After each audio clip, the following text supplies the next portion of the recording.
Olá, minha bonita! Eu sou a Débora Vale e hoje, com muita alegria, vamos juntas meditar o Evangelho de Jesus Cristo, que encontra-se em Lucas 19, dos versículos 45 até o 48. Em nome do Pai, do Filho e do Espírito Santo. Amém. Naquele tempo, Jesus entrou no templo e começou a expulsar os vendedores e disse: está escrito, minha casa será casa de oração. No entanto, vós fizeste dela um antro de ladrões. Jesus ensinava todos os dias no templo. Os sumos sacerdotes, os mestres da lei e os notáveis do povo procuravam um modo de matá-lo, mas não sabiam o que fazer, porque o povo todo ficava fascinado quando ouvia Jesus falar. Palavra da salvação. Glória a vós, Senhor. Minha casa será casa de oração. Jesus está falando isso no presente, no passado ou no futuro? Vamos aqui fazer uma aulinha de português. É no futuro, será uma casa de oração. E um pouquinho mais abaixo, o Evangelho nos diz que Jesus ia todos os dias no templo para ensinar. E aí, na minha linha de raciocínio, eu concluí da seguinte forma: Jesus ia todos os dias no templo para ensinar, e quando as pessoas aprendiam aquilo que Jesus estava ensinando, naturalmente aquele local se tornava uma casa de oração. E assim também acontece, irmã, você acredita, na nossa vida?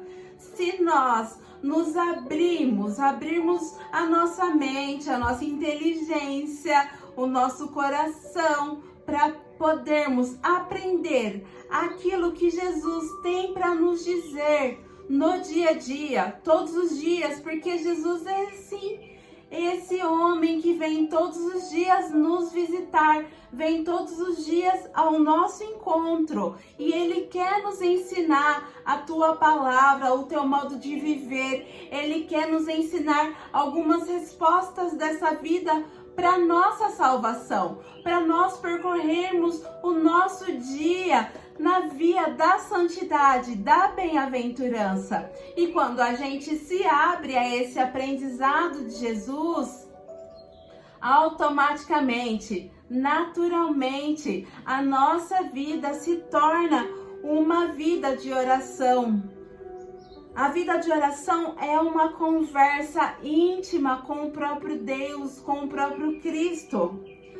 Eu vou dar um exemplo concreto para vocês. Teve um dia que eu fui na missa e ela foi bem legal, assim. É claro, né? Eu tinha chegado um pouquinho antes, aí eu consegui me confessar. Então isso também foi uma graça. E aí logo depois da confissão já começou a missa, então eu permaneci na igreja.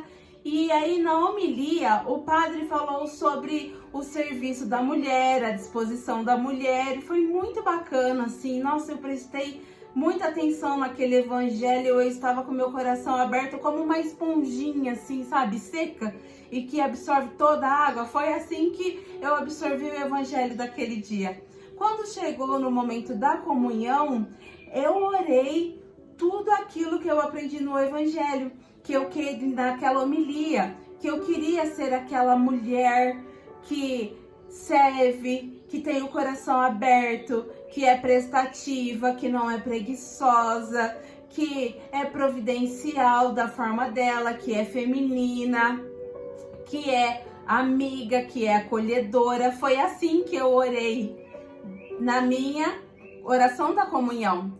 E aí, quando finalizou a missa, nós viemos para casa, foi natural chegar em casa e servir. Foi natural chegar em casa e fazer todas as atividades que eu tinha para fazer, as minhas atividades de um domingo normal, que geralmente eu faço, ajeitar as coisas aqui pra gente almoçar, enfim, porque eu fui na missa na parte da manhã, foi muito bacana. E é claro, eu poderia fazer as minhas atividades sem a oração e sem ter aprendido alguma coisa na homilia? Eu poderia. Mas, como diz a palavra, para viver uma vida fascinante, porque é assim que o Evangelho nos diz aqui no final. Porque o povo todo ficava fascinado quando ouvia Jesus falar. Então, para sim ter essa vida fascinante, eu fiz esse passo a passo e eu quero convidar você também hoje. Viver uma vida de aprendizado, viver uma vida de oração. E naturalmente você vai estar fascinada com as suas pequenas atividades.